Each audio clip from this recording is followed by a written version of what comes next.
munculnya kalimat mahar itu dari mursyid mengenakan sampai segitu jumlahnya, maka iki batal. Cara kula moh tak eloki. Di luar banyak jamaah yang mengalami ketika saat belajar dalam salah satu itu kok ya ada istilah mahar, mulai dari mohon maaf yang katanya itu biat mahar, ada maharnya, membuka alam kasaf mahar, ada lagi bahkan menuju liqa musyahadah mahar. Bon, untuk menjawab hal itu maka kami akan percontohkan langsung baginda Rasulullah Sallallahu Alaihi Wasallam yang tertuang di dalam surah Al-Furqan ayat 56. Ini menyangkut tidak hanya tentang ilmu syariah, akan tetapi juga ilmu hakikat. Tidak hanya pendidikan jasmani, akan tetapi juga tuntunan pendidikan ilmu rohani. Bismillahirrahmanirrahim. Wa ma arsalnaka, Allah dawuh, aku tidak mengutus dirimu Muhammad illa mubasyiron, kecuali membawa berita gembira, wa nadhiron, lan membawa peringatan. Pun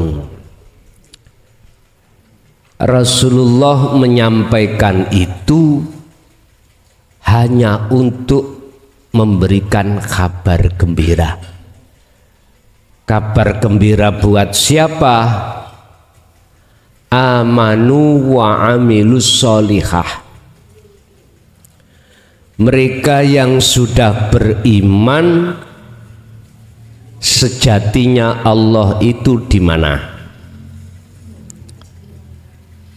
Saya ulang, ketika saat disampaikan tatanan tauhid, di situ ada dua kelompok Pak manusia. Ada kelompok dia itu sami'na wa atokna, dia sudah mendengarkan tur lalu beriman. Khusus yang kami sampaikan tentang dinul haq, dinul tauhid. Jadi apa ajaran-ajaran yang berkenaan dengan tauhid, itu mereka itu beriman. Tidak hanya cukup beriman, akan tetapi juga mengamalkan. Alladzina yastami'unal qaul fayattabi'una ahsanahu. Mereka tidak hanya mendengarkan tapi beriman. Mereka tidak cukup beriman tapi mengikuti apa petunjuk-petunjuk firman itu. Jadi mereka tidak bangga-banggaan apal-apalan Quran. Tidak. Tidak pinter-pinteran ilmu Quran, enggak. Tajwidnya bagaimana? Tidak. Tapi mereka paham maksud ayat per ayat, lalu dia lakukan. Mencari orang seperti ini itu susah Pak, jarang. Sing buahnya itu apa? Hafal Quran, paham tajwidnya, paham nahwu sorofnya, tapi nggak paham carane laku, maksud per ayat. Niki kebanyakan. Kalau kita tidak akan paham maksud perilaku per ayat, endingnya kita itu mesti ingin diwahkan orang. Endingnya kita mesti ketika membaca Al-Quran, menghafal Al-Quran, ujung-ujungnya pahala.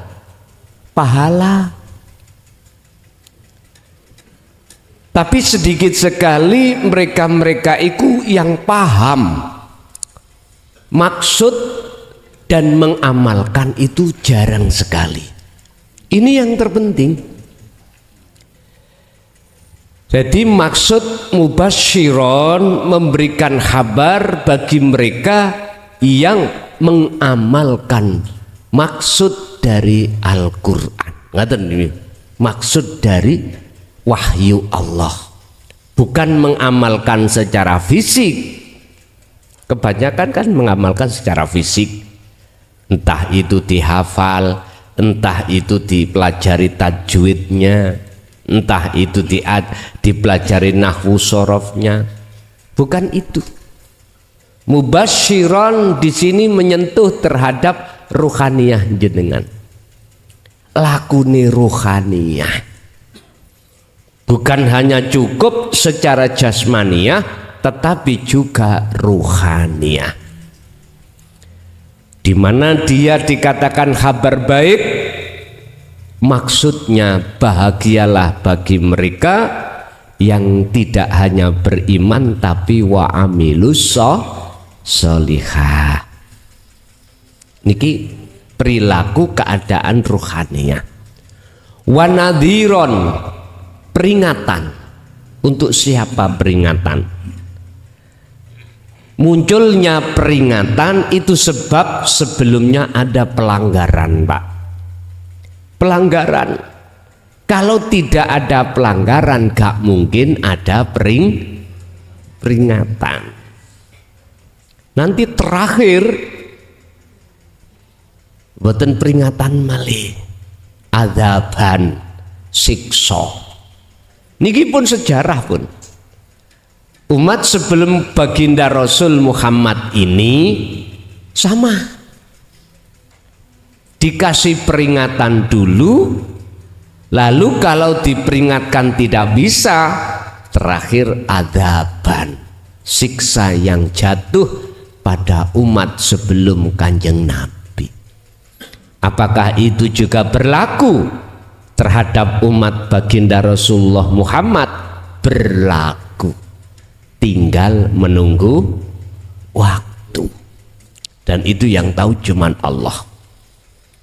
Bon, wanadiron di sini Bapak Ibu, kita sesungguhnya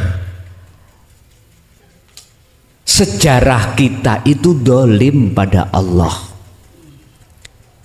In kuntum innakum dzalamtum anfusakum bittikhadikumul ijlah. Bukti kalau kita zalim pada diri sendiri juga pada Allah, bittikhadikumul ijlah, kita itu telah membuat penyembahan selain Allah. Kita awalnya sebelumnya itu beriman terhadap selain Allah yang disebut makhluk. Kita percaya secara syariah, isi suasana sebab kipas angin yang muter-muter akhirnya muncul angin, isis atau AC. Itu makhluk. Contoh kecil saja, kita telah beriman pada selain Allah, padahal tidak kita sadari baik di dalam maupun di luar angin itu ada Allah wujudnya. Sehingga ketika saat ajaran untuk mengarahkan ruhaniyah hati sampean terhadap Allah kang sejati wujudnya, kebanyakan itu ditolak. Akhirnya wanadiron, dikasih peringatan.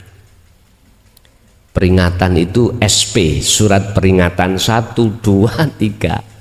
Kalau si tetap ngelanggar berarti di PHK lah. Untuk Pak biasa gitu, PHK sama azaban terakhir. Bon. Jadi intinya Rasulullah hanya menyampaikan ajaran ini yang isinya menjadi basyirau wa nadhiron, kabar baik dan peringatan bagi mereka yang melanggar. Lalu ayat berikutnya, kul katakan Muhammad, ini Pak yang menjadi dasar bagaimana saat Rasulullah menyampaikan ajaran dinut tauhid atau ajaran yang lain. Rasulullah disuruh mengatakan ma as'alukum, saya tidak minta apapun terhadap dirimu. Jadi ajaran tauhid itu beliau ketika menyampaikan ma as'alukum alaihi, ingatasi apa yang kusampaikan. Enggak, saya gak minta apapun. Min ajrin, sangka dene urusan dunya, dari perkara-perkara yang bersifatkan perkara dunia. Jadi Rasulullah tidak seperti itu. Artinya Rasulullah tidak ada unsur ngaji yo wi tak sampai no isine dinul haq, di situ ono mahari beat dulu. Berapa nilainya beat? Misalkan bermacam-macam. Ada yang 1 juta, ada yang 2 juta. Setelah itu saya kasih ilmunya. Untuk bisa melangkah ke liqa bertemu Allah, ada lagi maharnya 3 juta. Nanti 3 juta itu kalau nggak ada daunnya, daun itu embel-embel, ya gak sempurna. Tambah ono embel-embeli 1 juta. Ngaten. Nyun sewu, Pak. Hal ini sudah wajar di tengah-tengah masyarakat. Di tengah-tengah masyarakat.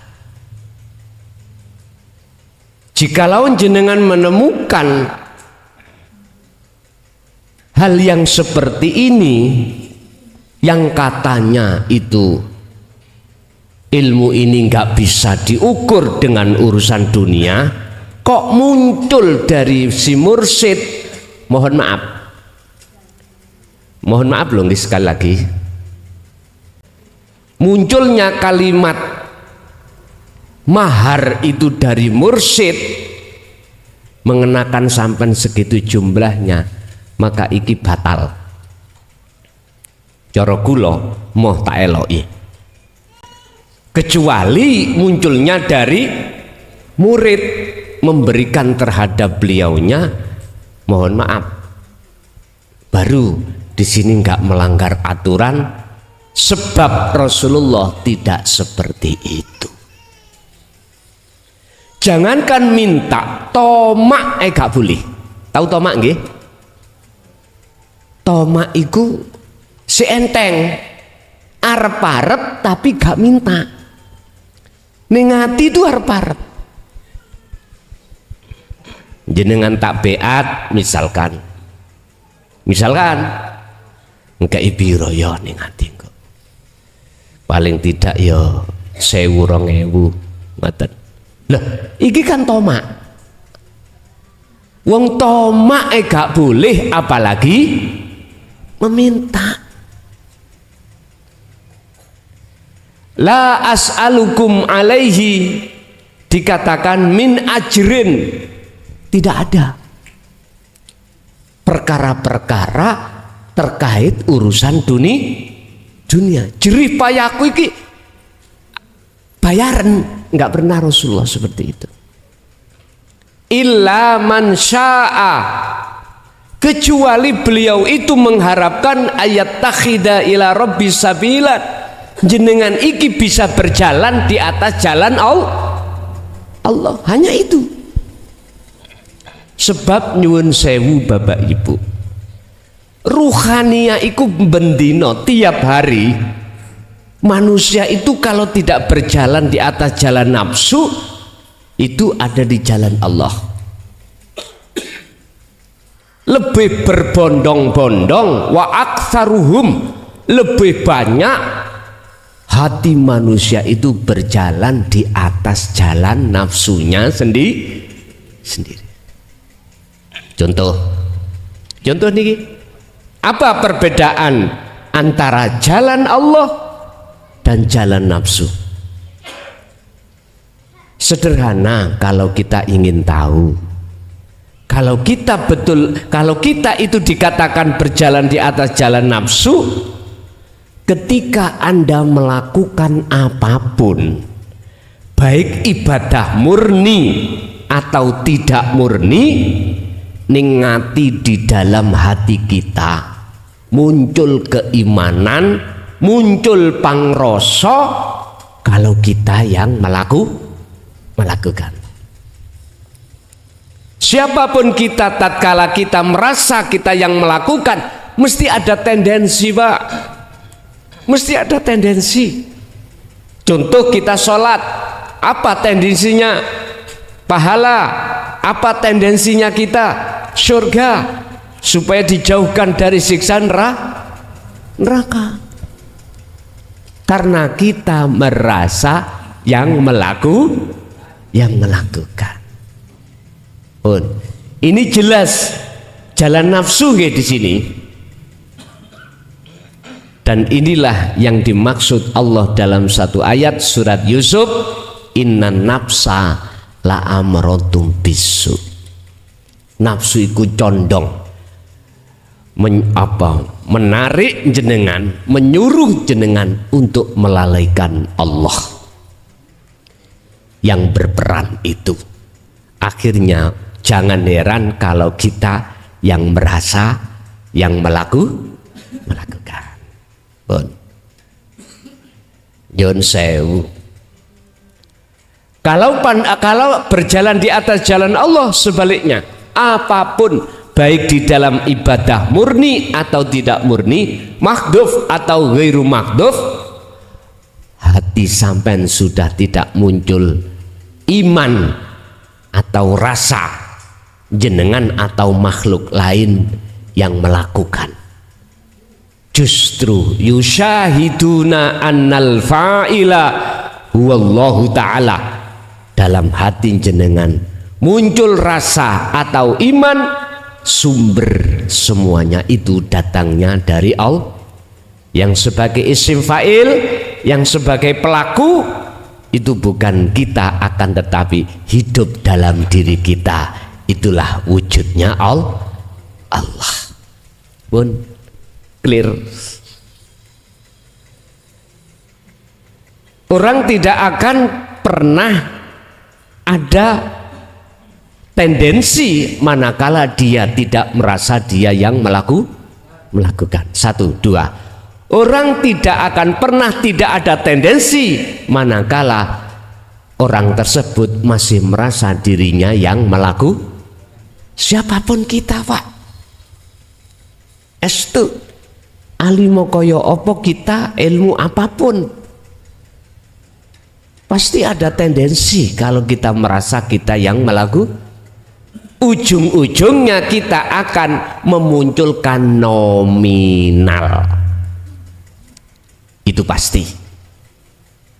Kalau sering ngeten iki ditanya terhadap jamaah yang ingin ngundang, Gus budgetnya berapa? Mesti tanya, banyak yang seperti itu. Yang alasannya biar nanti nggak keliru. Itulah alasan nafsu mawon. Lah ngoten toh? Alasan nafsu sebetulnya itu. Saya tidak bisa jawab apa-apa. Jawab saya cuman apa kata Allah. Masa sih surga itu didominasi orang kaya? Umpama kita nggak bisa beat, nggak bisa melakukan ajaran tauhid untuk kholwat. Kalau kita tidak bisa membayar itu nggak bisa, Pak. Berarti kalau seperti itu surga itu dihuni orang kaya. Golongan kita yang tidak bisa membayar akhirnya nggak bisa masuk, karena surga itu budene wong kaya. Tapi bagaimana surat Al-Furqan? Allah dawuh, la as'alukum alaihi min ajrin illa mayyasha ayat takhida ila rabbihi sabila. Rasulullah hanya menginginkan gini, Pak, jenengan kali kula iku supaya terus berjalan di atas jalan Allah. Nggih niki maksud atiullaha wa atiur Rasul. Walaupun kita tidak menangi zaman Kanjeng Nabi, tapi jikalau kita berjalan di atas jalan Allah, berarti secara tidak langsung yun jenengan iki sebagai pengikut Kanjeng Nabi. Fattabi'uni yuhibbukumullah. Jikalau kau betul-betul mengikuti jalanku, kata Rasul, yuhibbukumullah, Allah akan menjadikan kau sebagai kekasihnya. Wa yaghfir lakum dzunubakum, kesalahan jenengan kali kula yang dulunya itu punya iman. Kalau saya yang melakukan, si A yang melakukan, sumber manfaat dan mudorot asalnya kita menuduh dan beriman dari makhluk, sekarang sudah tidak.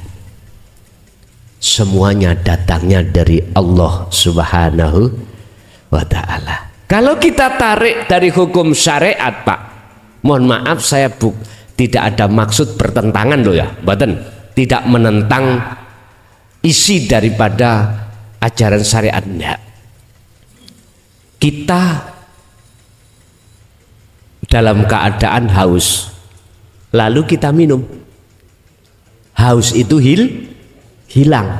Ilmu syariat itu kebanyakan mendorong hati kita untuk beriman terhadap makhluk. Realitanya memang ya, kalau kita tidak minum air,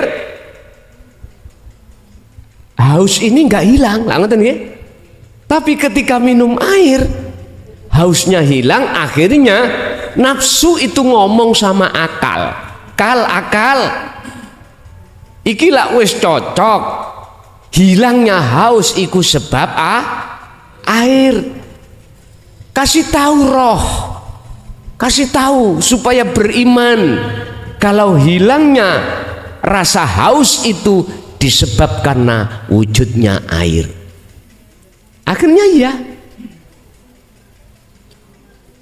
dengan kondisi seperti inilah, Pak, Allah katakan di dalam surah Al-Baqarah 54, sama halnya bittikhadikumul ijlah,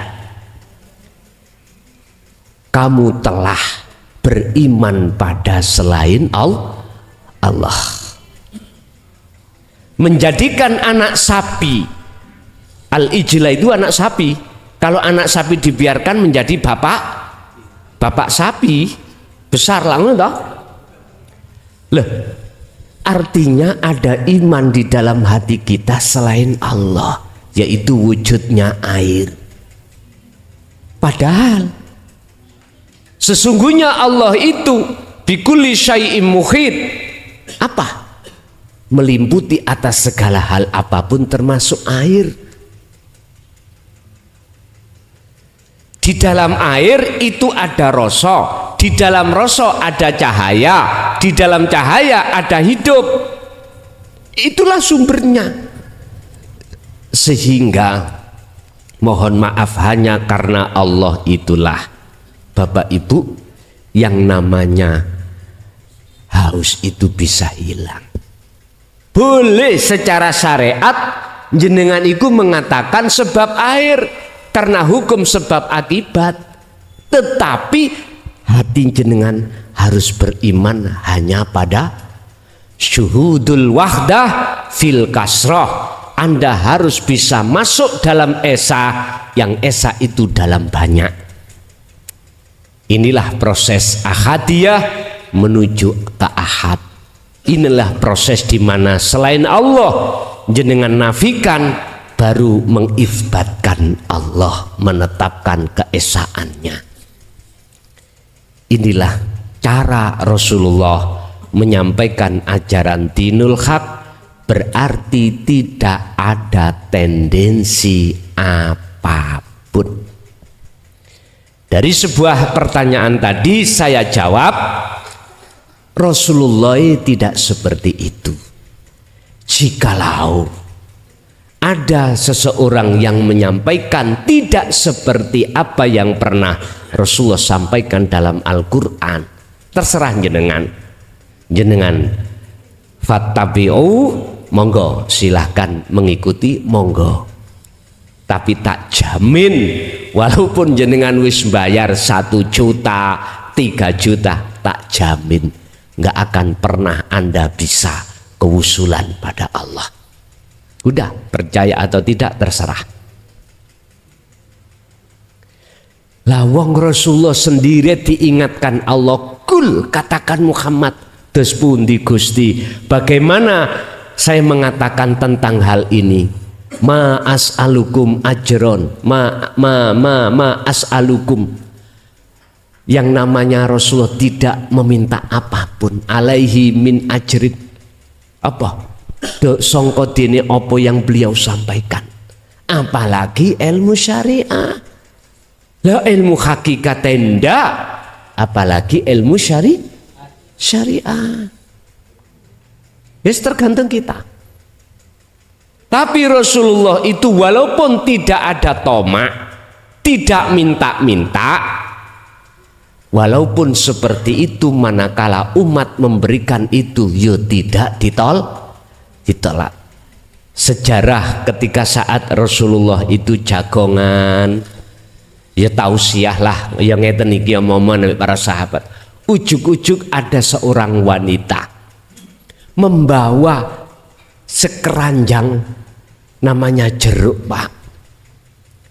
Beliau seorang wanita pengen memberikan jeruk itu, estu, nggak ada niat apa-apa. Beliau pingin untuk ikut didahar oleh Rasulullah. Sakeranjang loh Pak, bukan satu. Ketika beliau makan satu, mohon maaf, tidak dikasihkan sahabat. Di depan wanita itu dihabiskan Pak satu keranjang. Sahabat yang tidak mengerti, lu Rasulullah kok ngerangsang sih, lah ngoten nggih? Sing gak ngerti Pak. Ternyata ketika si wanita pulang, sahabat bertanya, ya Rasulullah, mengapa yang namanya jeruk jenengan dahar sendiri, kita sahabatnya tidak dikasihkan? Tahukah kamu, jeruk iki kawetut. Aku nggak ingin gelakno wong wedok, nggak ingin saya mengecewakan wanita itu. Kalau ini saya kasihkan kepadamu, kamu mengatakan kecut, tersinggung toh? Tersinggung. Begitu sempurnanya akhlak beliau. Nek gak enak dipek dhewe, dimakan sendiri. Kalau enak itu dibagikan sama sahabat. Kita begitu apa? Kalau boleh teringat di pondok dulu Pak, nggih, di pondok itu saya punya teman sama makan jeruk, aslinya legi, Tapi berhubung tidak ingin dimakan temane, ngomong jadi saya sendiri nggak ikut makan. Tapi lama-lama aku curiga, kecut-kecut kok dimakan terus, ngiyir-ngiyir ngeten gian. Itu satu kamar. Waktu saya ada di Tambak Beras dulu, saya nggak usah nyebut inisial, nggak usah nggak usah. Begitu. Terus saya tekadkan, Pak, saya menekat minta satu juring satu saklining gitu. Ya Allah Pak, manis. Habis itu aku bilang teman-teman, hei manis. Langsung teman satu tadi dikeroyok. Lah nggak tahu, beda dengan Rasulullah. Kalau kecut tadi, sahabat yang tidak tahu pada saat itu mesti mempunyai suudzon, tapi ketika sudah disampaikan Rasulullah, biar wanita itu tidak tersinggung, gelo, wis kecut-kecut tak makan. Akhirnya sak keranjang itu habis dimakan Rasulullah. Begitulah Pak, beliau itu tidak akan menolak atas pemberian dari siapapun umat itu, tapi beliau tidak akan pernah tomak, apalagi minta. Jadi mohon maaf, ada memang oknum mengatasnamakan dinun tauhid, mohon maaf ya, bahkan sampai beliau itu membaiat, bahkan berjanji akan menghantarkan ke musyahadah, disebutkan nominal. Pun kalau menurut saya berdasar ayat ini, kalau menurut saya, kalau saya sendiri aku tinggalkan. Begitulah. Sekarang mohon maaf, tidak hanya oknum-oknum yang paham tentang ahli tahqiq, mohon maaf, bahkan ada yang mengatasnamakan dirinya sebagai keturunannya, duriahnya, nasabnya, mbuh kebenarannya, wallahu a'lam, sampai berani keluar dari apa yang pernah disampaikan Rasulullah. Kalau bahasa saya sederhana Pak, kalau sampai pingin tahu asli duriahnya itu filosofi orang Jawa aja. Gini, kalau ada pohon, mohon maaf ya, pohon mangga ini disebut mangga gadung. Nanti buahnya gadung nopo jarot? Gadung nopo mana lagi? Mesti gadung. Diputer-puter nggak bisa Pak, diputer-puter nggak bisa. Yang jarot itu pohonnya gadung, yang gadung buahnya nggak bisa. Sederhana. Kalau kita mencari nasab, mencari duriah, gak susah-susah. Kita itu tesis di dalam DNA, tesis di dalam keilmuan, ndak wong Jawa gampang. Nek wite gadung yo, woe gadung, nanti peloke yo gadung, ditandur yo gadung. Hanya itu. Artinya apa? Bagaimana sifat dan karakter baginda Rasul? Sifatnya bagaimana? Kalau keluar dari sifat Rasulullah, jangan dulu ngaku-ngaku duriah roh, jangan dulu. Diterangkan dalam satu ayat, beliau wa ma arsalnaka illa rahmatal lil ngalamin. Gak menanamkan saling membenci, enggak. Beliau itu bahkan kaum Taif ketika menolak ajaran Rasulullah, sampai Rasulullah mendapatkan perilakuan yang menyakitkan, beliau tidak menyalahkan kaum Taif. Sama di kaum kafir Quraisy, bahkan beliau mau dibunuh, beliau tidak menyalahkan. Alasannya apa? Karena mereka belum paham, belum tahu. Dimaklumin. Sama kita itu di sekolahan punya murid, Pak. Pelajaran yang kita kasih pelajaran yang sangat susah, matematika atau bahasa Inggris atau bahasa Arab. Lah, di sini tidak semua paham.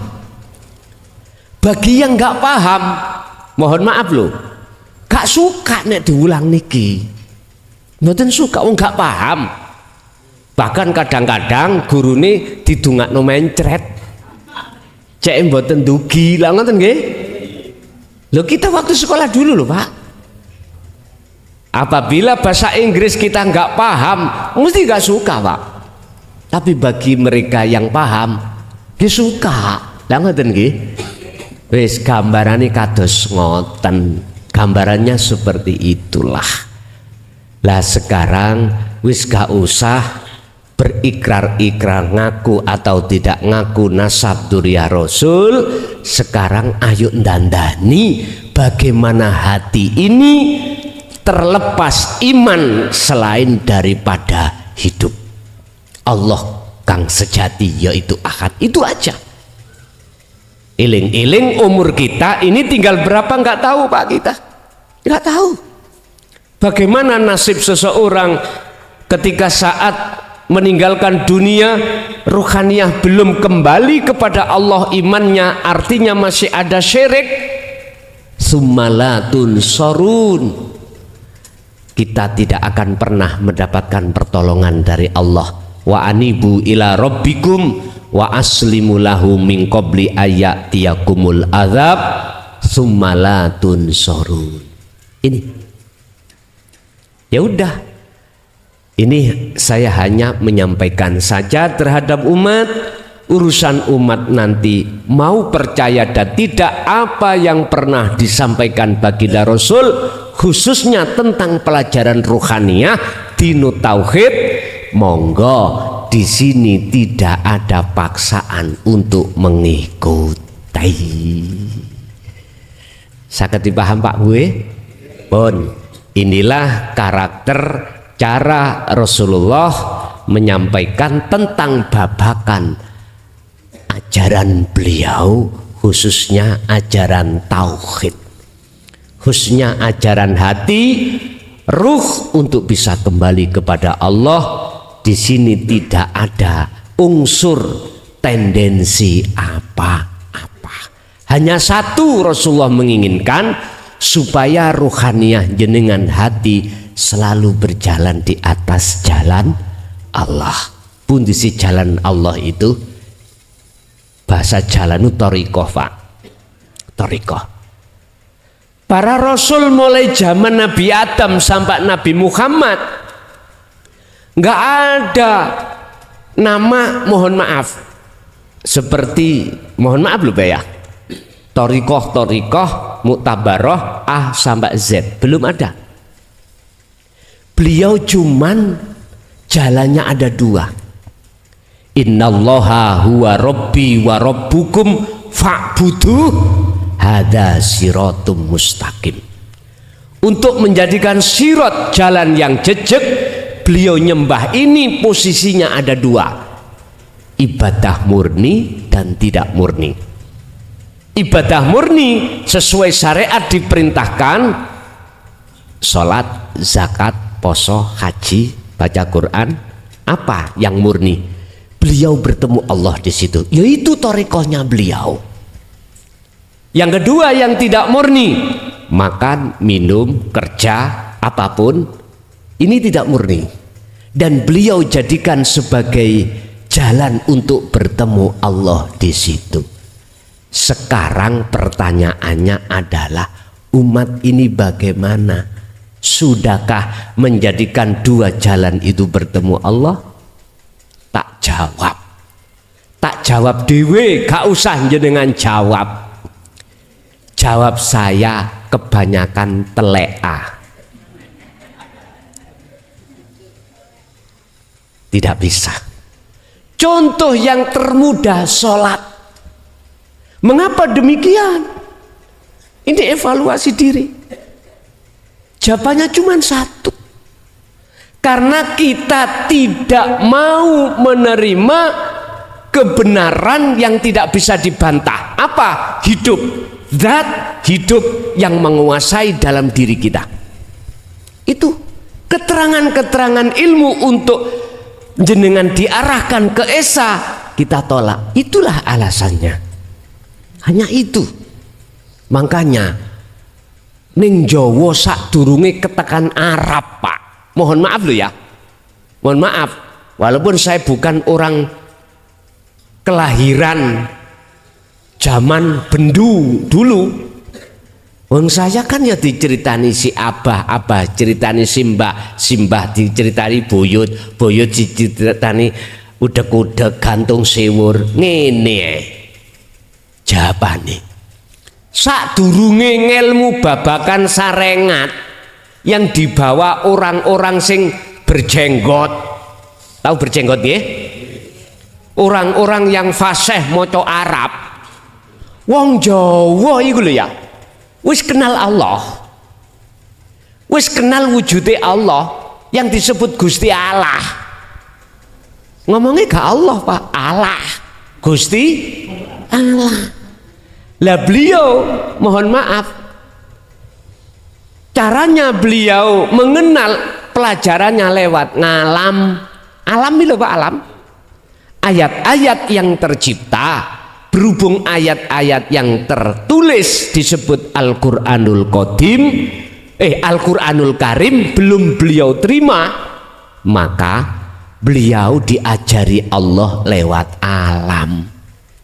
Apa kok banyu air itu kok senengane mencari yang terbawah, miline niki yang terbawah itu ada maksud.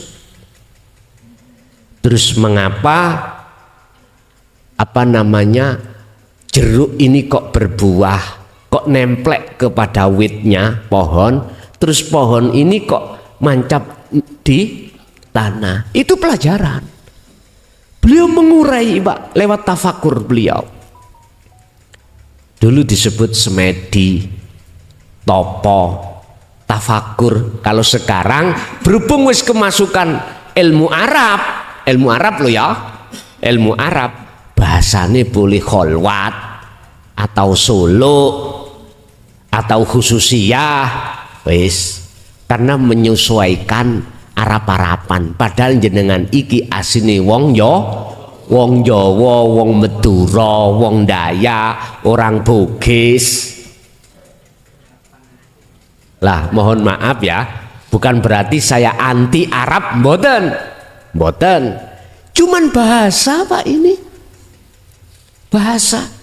Orang dulu, orang Jawa dulu lebih mengenal keesaan Tuhan Allah. Dulu mboten enten Gusti Allah.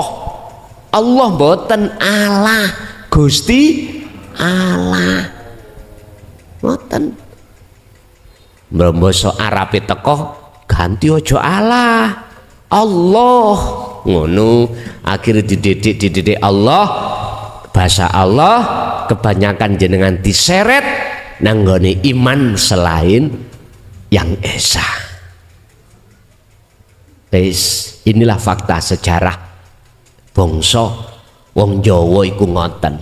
Sebab ngeten, kemarin sudah saya katakan bahwasanya Rasulullah itu berakhlak luhur, berbudi luhur. Berbudi luhur itu nggak ada tukaran, Pak. Nggak ada caci makian, nggak ada saling mengklaim dirinya yang benar, enggak. Nggak ada saling menyalahkan, enggak. Rukun. Wong Jawa mbiyen rukun. Karena apa? Hatinya berbudi luhur. Bisanya hati berakhlak ilahiyah atau berbudi luhur, jalannya cuma satu. Yastami'unal qaula fayattabi'una ahsanahu. Mendengarkan ajaran Rasulullah di jalur dinu tauhid dan beriman, setelah itu diamalkan, barulah jenengan itu membangun zikir rasa itu tadi, zikir iman untuk bertemu Allah. Kalau sudah bertemu Allah, mesti akhlak jenengan iki seperti beliau Rasulullah Shallallahu Alaihi Wasallam berbudi luhur atau berakhlak ilahiyah. Kalau sudah sampai di sini, monggo sedo rapopo, boten napa-napa. Mesti jenengan sedone matine dalam keadaan husnul khotimah. Bapak Ibu hadirin jamaah rahimakumullah, itulah sekelumit materi dari sebuah pertanyaan dari salah satu jamaah. Apakah Rasulullah dulu itu ketika menyampaikan pengajarannya itu yo ada tendensi mahar ndak? Saya jawab lewat surat Al-Furqan tadi, tidak ada. Pun paham nggih? Pun. Kita masuk pada sesi tanya jawab atau dialog, barangkali ada yang perlu ditanyakan, kami persilakan.